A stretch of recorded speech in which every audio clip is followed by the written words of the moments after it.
Harassment and bullying are the same behaviors. The only difference is who you aim them at.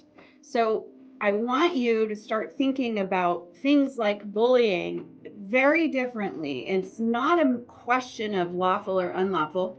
Yes, it is. I'm not saying ignore that. And pay attention to the reality that just because somebody isn't engaging in technically unlawful behavior, that you can't put a stop to it.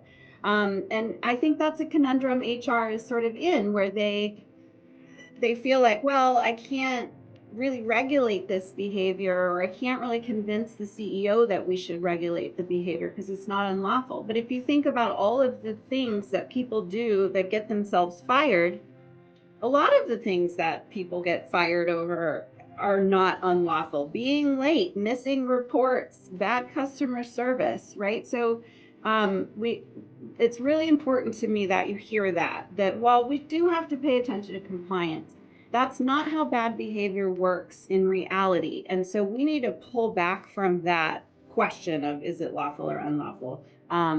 I would bet my life that there are other people in the organization that also are at the receiving end of that behavior. So if you can find those people, now you have power in numbers. So really the solution then, if we're not villainizing the toxic person or the bully, because there's a lot of other factors at play, then that means we need to look at the organization as a whole. So this is how culture happens. You have the oil model, organizational behavior. So the organization's processes and systems and policies and technology and all of the ways the organization functions. You have individual behavior, and that's individuals at every level. And then you have leadership team behavior. So this is the general example, but let's whittle it down a little bit. So for example, your organizational behavior includes things like your performance management system, your onboarding process, how complaints are filed. So this is all the ways that the organization is behaving. That's about their systems and processes.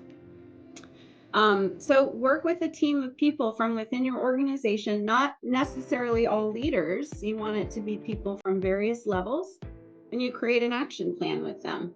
And you go through the data, figure out where's the high impact items that need to be solved, and you start to plot it out.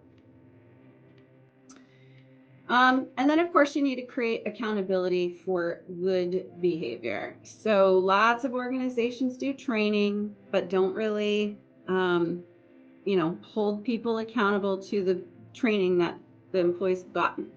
So if you're going to do training on a topic, you've got to put metrics in place, rewards, promotions, and learning opportunities, so that it's not just here's a training and then we hope you behave that way. It's got to be a throughput to accountability.